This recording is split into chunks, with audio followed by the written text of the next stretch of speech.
¿Qué te motivó a ti a hacer derecho? Bueno, pues a mí, en principio, bueno, iba huyendo de las matemáticas, fíjate tú. Pero el derecho me gustaba en sí, me gustaba pues el poder ayudar a personas a que tuvieran una defensa basada pues en los derechos de los que tanto se hablaba, ¿no? Y se nos decía que eran la base de nuestro país. Por desgracia, cuando empiezas a trabajar y a meterte en profundidad, hay veces que piensas que la justicia no existe y que el derecho pues, se aplica de una forma diferente para uno que para otro. ¿Vienes de familias de abogados? No. Mi padre era aparejador y uno de mis hermanos es ingeniero de telecomunicaciones y el otro es médico. O sea, no tienen absolutamente nada que ver. Pero contaste con el apoyo de tu familia, ¿no? Sí, de toda mi familia. ¿Y cuáles son los pros y los contras de tu profesión, Ignacio? Los pros es que a pesar de que hagas muy bien tu trabajo, hay veces que no consigues un resultado que sea positivo para tu cliente. Por eso yo me he especializado en decirle a cada cliente con antelación cuál puede ser el verdadero resultado. Ese es el contra, ¿no? ¿Qué? Ese es el contra, ¿no? Exactamente, ese es el contra, perdona. El pro, pues, en principio, pues sería tener la libertad de poder actuar de la forma que tú consideras más adecuada, sin que te dirijan. El juez, pues por gracia o por desgracia, es quien dirige a lo mejor las sesiones de juicio, pero eso no significa que te imposibilite a ser como tú eres y a trabajar como tú piensas que debes hacerlo. Ya después, pues él es el que acaba tomando la decisión, que es muy importante.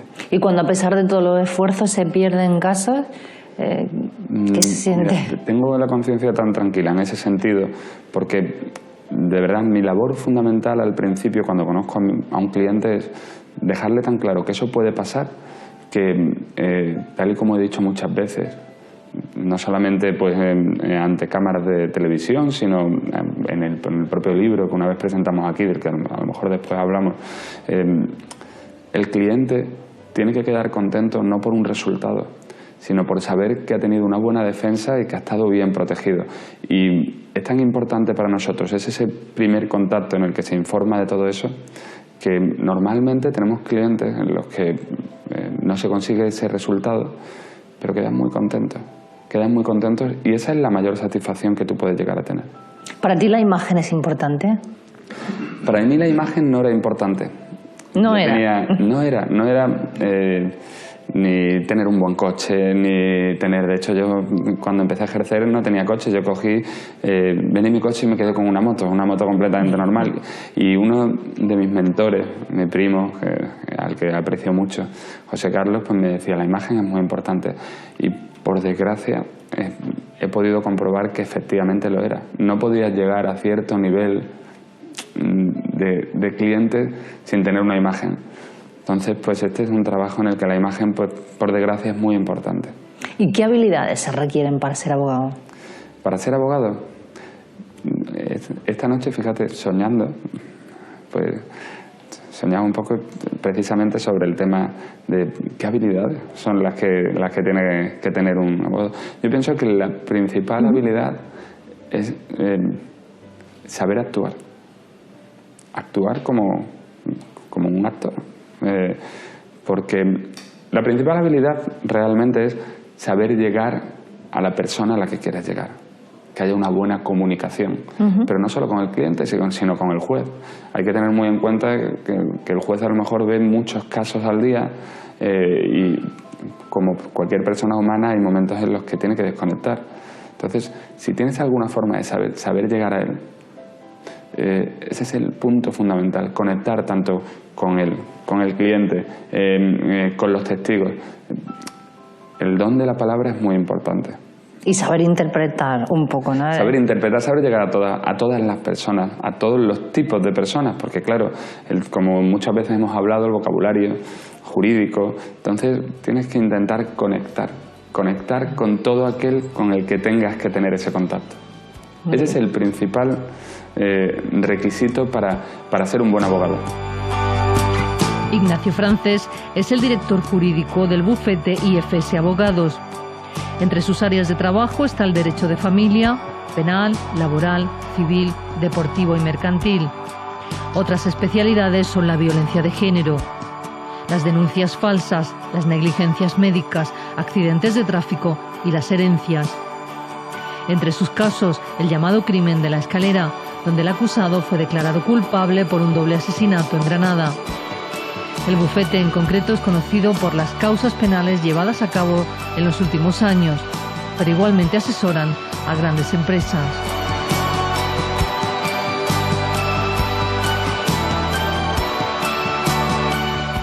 El buen abogado es el que le dedica el tiempo necesario a cada uno de los temas y tiene un contacto constante con su cliente.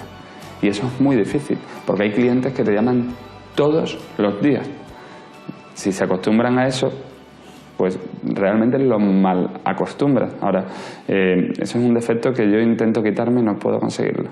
Bueno, es que eres su mejor amigo, ¿no? Pues sí, su mejor amigo, su mejor enemigo, si en algún momento hay algo que no entiende. Por eso es muy importante siempre dejar claro que es la ley quien nos dirige, y nosotros somos el medio que utilizan para contactar con la ley. Pero la ley decide. Muy bien. ¿Te da satisfacciones tu trabajo? Muchas, muchísimas. Fíjate lo que te digo, creo que han sido 16 horas exactamente, hemos recibido una sentencia que nos ha dado una satisfacción grandísima. Hay veces que haciendo un muy buen trabajo y sabiendo que no vas a ganar, pues te encuentras con una sentencia humana, más que jurídica, en la que a lo mejor pues te dan una buena satisfacción, al igual que hay muchas veces que sientes una gran frustración pues porque te encuentras con sentencias que no entiendes, con resultados que no entiendes, negociaciones imposibles porque una de las partes a lo mejor no quiere negociar. Pero lo que más valoro de mi trabajo es que no es monótono, siempre hay algo nuevo. Y eso es algo que a mí me hace estar muy activo. Yo he sido activo desde pequeñita, O sea, que te va, ¿no? A mí me va. Yo realmente no sé si debería haber estudiado, estaba entre Derecho y Económica. Porque yo desde pequeño, pues eso, siempre he sabido moverme mucho. Yo, si te cuento una anécdota, pues no te la crees.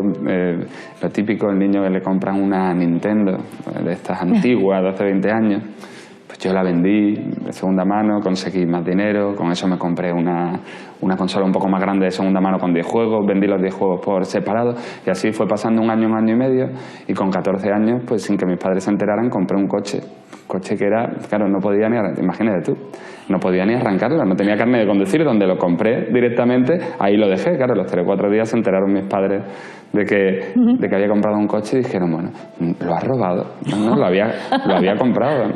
Y bueno, ya tuvieron que lo legalizaron, no entendían cómo lo había hecho, ¿de dónde ha sacado el dinero? Pues vendiendo, comprando. Entonces siempre he sido muy activo y eso es muy importante también en esta profesión.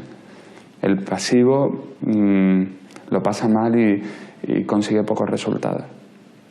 ¿Cómo se defiende a alguien que se sabe que es malo? A ver, la ley dice que toda persona tiene el derecho a ser defendida. Yo ahí pues tengo mi forma de pensar, ¿no? Pienso que la ley lleva razón en ese sentido. Ahora, cada uno debe tener la capacidad y el estómago para poder llevar un tema u otro tema. Yo, por ejemplo, no me he metido en el turno de oficio para no llevar temas que no quiera llevar. Y te pongo un ejemplo. Uno de los últimos temas que hemos llevado, o que he llevado de tribunal jurado, un asesinato de una mujer, yo llevé al asesino. La primera vez que lo hago, pero lo llevé con una condición: reconoce que lo has hecho. Si reconoces que lo has hecho, yo intento conseguirte la menor pena posible. Ahora, no voy a mentir por ti. Es lo que le dije. Acabo reconociendo que lo había hecho. Luchamos pues, por intentar conseguir pues, una pena mínima. Lo que quiero dar a entender es que para defender a un cliente normalmente tú tienes que creer que es inocente, para hacer una buena defensa. Si no crees en su inocencia, hay muchos tipos de inocencia. Puedes haber cometido un delito y ser inocente dentro de lo que cabe. Puede haber sido un delito provocado, puede haber sido un delito... Entonces, todo depende mucho del estómago y de la capacidad que tengas pues para asimilar cada una de las cosas. Nosotros, por ejemplo, yo a día de hoy no voy a llevar ni a violadores, por ejemplo, ni a pederastas, salvo que, por ejemplo, crea que son inocentes, porque por gracia o por desgracia el tema de los medios de comunicación, medios de prensa, equivocan mucho al ciudadano, muchísimo, muchísimo. Yo he llegado a tener a una persona que había sido denunciada pues, por una violación a un menor. Yo le he dicho, mira, vamos a tener una reunión. Si yo creo que lo has hecho, porque él decía que no lo había hecho, había salido en los periódicos y todo. Si creo que lo has hecho, yo no voy a ser tu abogado. Simplemente quiero tener una reunión contigo. De la reunión, no es que saliera con la convicción, que estaba seguro en un 100% que no lo había podido hacer, por 1000 razones. Porque no estaba aquí, porque la forma en la que supuestamente esa niña había dicho que habían ocurrido los hechos, pues era total y absolutamente imposible de que hubieran ocurrido así. Materialmente estábamos hablando de un coche, un espacio en el que no cabía esa persona, con testigos y fotos de que había estado fuera. Entonces, claro, dependiendo de la persona en concreto y de la situación, tú tienes que saber la capacidad que tienes para poder defender o no. Pero toda persona se merece una defensa, porque hay muchos inocentes en la cárcel. Y eso es igual de injusto que la mayor injusticia que pueda ocurrir. Hay muchos inocentes en la cárcel. Una de las especialidades en las que nos hemos basado estos últimos años es la defensa ante la denuncia falsa. Hay mucha denuncia falsa. Y hay leyes que están mal aplicadas en el derecho español. ¿Cuál es la solución? Yo no la sé. El problema es que hay mucha injusticia dentro de la justicia. Cuando un caso se mediatiza, Ignacio, yo creo que incluso es más difícil de llevar, ¿no? A ver, el abogado suele ser muy listo, no está ahí por gusto, ¿no? Y saben más o menos cuándo es interesante que un medio, que un tema, en un caso, se mediatice, ¿no? Porque el tema de la presión mediática es muy duro y es muy fuerte. El problema con el que nos encontramos es que la nación en general no entiende mucho el vocabulario del que se habla. Cuando aquí se habla, por ejemplo, de imputado, imputado suena a culpable. Pero imputado es simple y llanamente denunciado. Es decir, vamos a ver, si yo ahora mismo me voy de aquí y te denuncio a ti, tú vas a ir a declarar como imputada. Fíjate tú qué palabra, imputada. Sin haber hecho nada. Sin haber hecho nada. Entonces, el tema mediático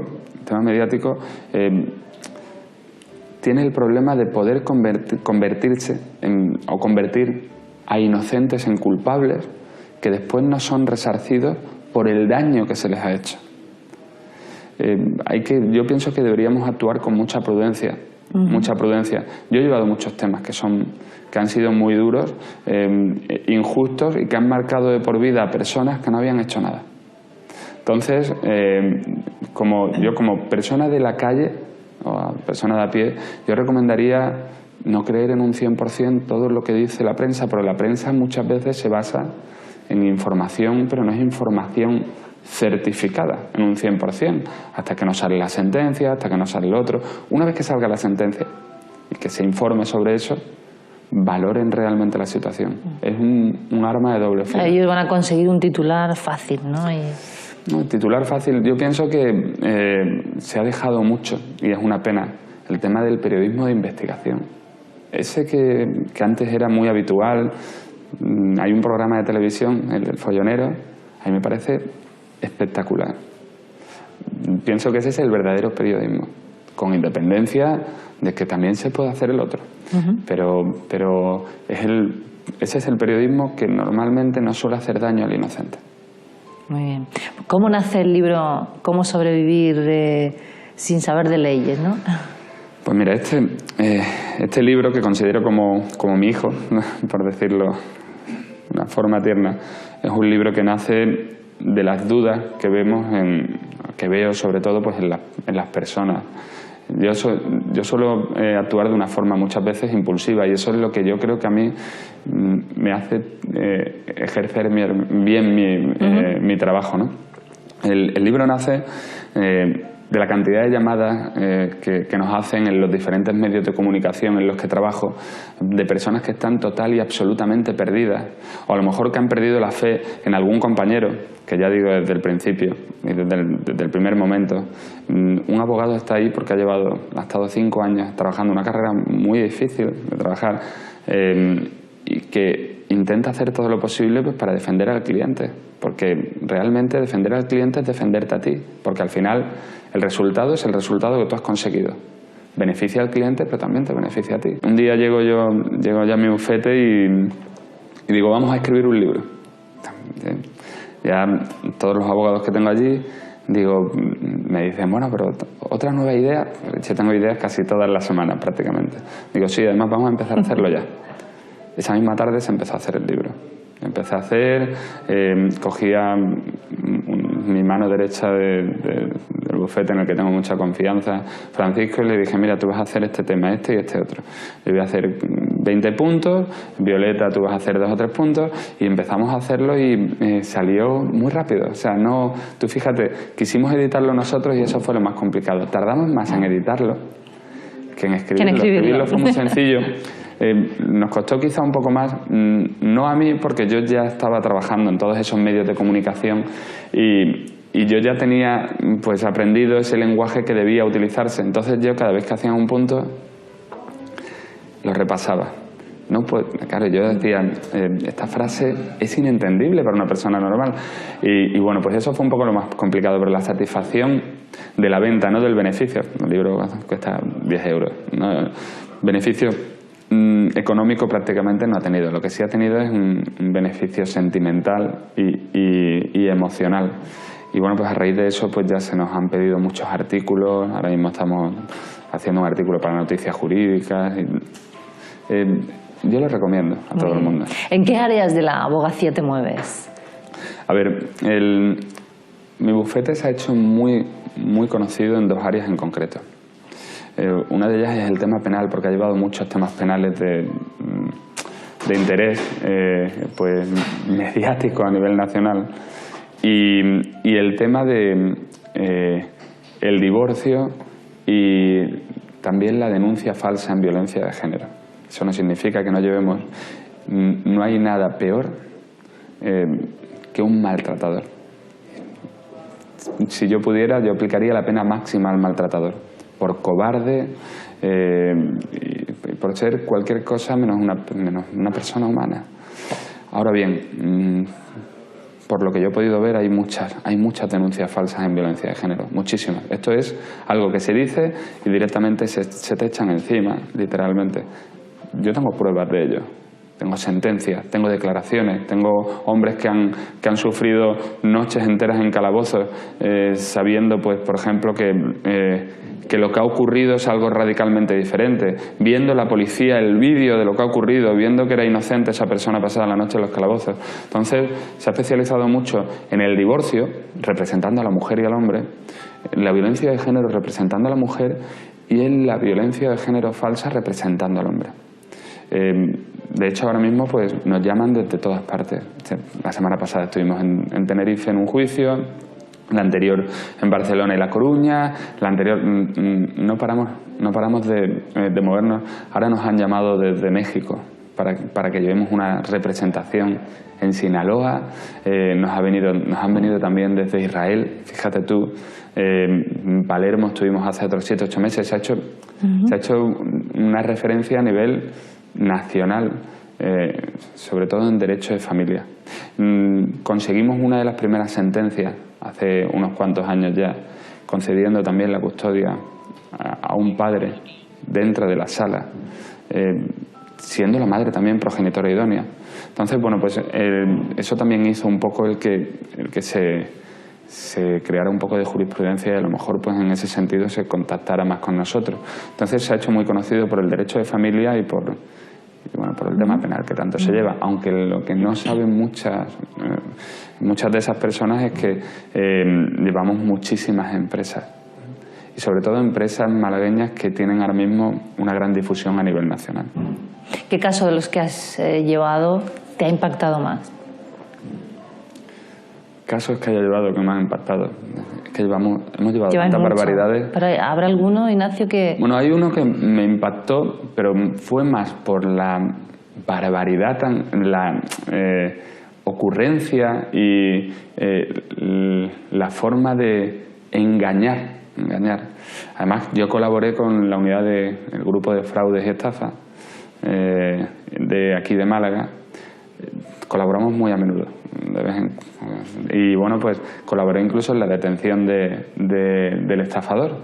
Esto era un caso concreto de un hombre pues que se hizo pasar por ingeniero de la casa Mercedes de Fórmula 1 y bueno, pues le engañó pues a un vendedor de coches de aquí de Málaga, donde le decía que iba a poder conseguir pues coches de primera, Mercedes 4x4 a un precio muy bajo, y bueno, y lo convenció, y resulta que este hombre se había hecho pasar por ingeniero de Fórmula 1, por abogado, porque también había escrito como abogado, por tramitador, se hizo pasar por 5 o 6 personas. Claro, cuando a mí el cliente estafado, que era el dueño de la empresa de coches, me empezó a enseñar los emails, y había, pues, por ejemplo, el abogado había escrito hacer sin H en los emails, la forma de escribir no era... Digo, mira, esto no lo ha escrito un abogado, no por nada, sino porque... Entonces empezamos a ver, y bueno, pues acabamos, pues, citándome yo con él para comprarle 10 coches, ¿no? Claro, esto fue en Portobanús, estaba toda la policía preparada, sentada, vestida de paisano, ¿no? Y nada, pues justo cuando estaba diciéndome los coches que realmente no me podía conseguir, porque resulta que este hombre era camionero, le había estafado mucho dinero, este hombre, pues ahí mismo lo detuvieron. Ese caso me llamó mucho la atención por el tema de cómo se le puede ocurrir a una persona tantas formas distintas de engañar. Ese tema fue uno de los que más me llamó la atención. ¿Existe presión al Poder Judicial? Estoy plenamente convencido, y es una opinión personal. Hay un derecho fundamental a la libertad de expresión, ¿no? Plenamente convencido. Solo hay que leer el periódico. No con lo que no se sabe, sino con lo que ya se sabe. Todos los días. Hay una diferencia, y hay dos tipos de justicia, las que se aplica a unos y las que se aplica a otros. Por desgracia, yo es lo que veo a diario, y bueno, pues en todos los sentidos, no solamente a nivel judicial, aunque fíjate, me está gustando mucho la forma de actuar que está teniendo ahora el Poder Judicial. Desde mi punto de vista, se está revelando un poco. Me llamó mucho la atención cómo actuó ante el indulto a esos policías que realmente no deberían haber sido indultados, que nadie entiende por qué, que no se han dado explicaciones, y que el simple hecho de decir no tengo por qué dar explicaciones ya pues te hace dudar como mínimo, ¿no? Y me gustó mucho la forma en la que el Poder Judicial actuó y dijo que no lo entendían, preguntaron, se sintieron un poco pues atacados. Pero ya no solamente eso, sino también desde mi punto de vista Fiscalía también es presionada, porque si no hay actuaciones que no entiendo, porque no se ajustan a lo que deben hacer. O sea, por lo menos desde mi punto de vista, Fiscalía debe velar por el bien y el cumplimiento de las leyes. Claro, cuando hay leyes que van en contra de la propia Constitución española, ¿por qué siguen actuando en referencia a eso? Hay mucho o sea que cuando escuchas en la calle al ciudadano decir que no hay justicia, en parte o algunas veces tiene razón esa frase. Totalmente de razón. Fíjate, me remito a hace 2 semanas tuvimos un juicio, otro tribunal jurado por otros 2 asesinatos. Ahí defendíamos a las víctimas, a las viudas. Y el fiscal, que hizo una labor encomiable, espectacular, de verdad. O sea, yo ya se lo dije, digo, me declaro fan tuyo, porque hizo una buena exposición. Pues cogió, y cuando estábamos haciendo la entrevista a todo el jurado, que al principio pues se hace una breve entrevista para ver cuáles sí y cuáles no, pues él les decía, ¿cree usted en la justicia? Claro, se quedaban todos, estaban delante de una sala, con un presidente de la sala, una jueza con secretarios judiciales, 200 personas viendo el juicio. Y cogía y le decía, no tenga miedo, yo no creo en la justicia, le decía al fiscal, puede decirlo abiertamente. o sea, realmente yo no creo en la justicia. No creo. ¿Hay demasiados corruptos en la calle? Muchísimo. Salen todos los días. El tema de la política, desde mi punto de vista, no tiene solución. El sistema no funciona. Funciona, y por gracia o por desgracia, también el ser humano se corrompe con el poder. Es lo que tenemos. ¿Con qué jurista se bebería una botellita de vino? ¿Perdona? ¿Con qué jurista se bebería una botella de vino? Mira, con Garzón, el juez Baltasar Garzón, y con el juez Bermúdez. La verdad es que son personas, ahora Garzón ya no está ahí, ¿no? Pero son personas que han tenido mucho poder. El juez tiene un poder ilimitado cuando está en su sala, ¿no? Y recuerdo pues una anécdota con el primer juicio que yo llevaba en la Audiencia Nacional. Era muy jovencito, allí todo el mundo era bastante mayor, tenía mucha experiencia. Yo tenía 26 años, 27 años, y era mi primer juicio allí, salas tan grandes. Bueno, llegabas allí a la sala de togas y era como si llegaras a un castillo prácticamente. Y me había tocado en la audiencia del juez Bermúdez, que es malagueño, creo recordar, no estoy muy seguro, pero creo que es malagueño, que ha llevado el 11M, todo este tipo de cosas. Y entonces, pues, estaba yo haciendo las últimas anotaciones en un banquito muy pequeño, se me acercó, yo no sabía ni que era él, y me dijo, usted es el abogado de Málaga, ¿no? Normalmente no te suelen... Está usted muy incómodo ahí, anda, venga por aquí, yo no sabía ni quién era. Entonces, pues, me pasó por un sitio, claro, y entré por la otra parte de la sala. Además, me acuerdo que había un juicio de terrorismo, justamente después había pancartas. Bueno, la verdad es que era una situación para mí cuando era tan joven. Siéntese usted. Claro, me sentó en la silla, en su silla de la sala de la audiencia. Vamos a empezar en 15 o 20 minutos, o sea, quédese tranquilo. Fue un trato muy cercano, muy familiar, y al que no sueles estar acostumbrado ante jueces, y menos jueces de ese poder. Pues con él, por ejemplo, sí me tomaría. ¿Cuáles son las claves para dirigir a un equipo de profesionales? Las claves, desde mi punto de vista, y por lo menos la forma que yo tengo de actuar con todos los abogados que tengo en el despacho, es no ser suficientemente... equiparar todo el mundo al mismo nivel. En mi bufete yo tomo la decisión definitiva, pero tengo en cuenta a todas las personas, desde el último que ha entrado hasta el más antiguo, y pregunto siempre, es muy importante. Aprender a delegar también, eso a mí me ha costado mucho trabajo, pero si no lo hubiera hecho yo creo que me habría muerto de un infarto o algo de ese tipo. Aprender a delegar, que haya buena comunicación y sobre todo un muy buen ambiente, y eso es de lo que yo más orgulloso estoy. En mi bufete hay muy buen ambiente. ¿Cómo te definirías, para terminar? ¿Cómo me definiría? 3 palabras. Bueno, pues sincero, es lo fundamental. Podríamos decir también que... ¿Constante? Constante, muy constante. Y te puedo poner un ejemplo que es gracioso. Me acuerdo que estando en una declaración en fraude y estafa en Málaga, pues el jefe del grupo, hubo un momento en el que me dijo, Ignacio, qué pesado eres. Claro, yo cogí y reaccioné así, digo, ¿cómo? Es que no lo había entendido. Te lo digo desde mi buen punto de vista.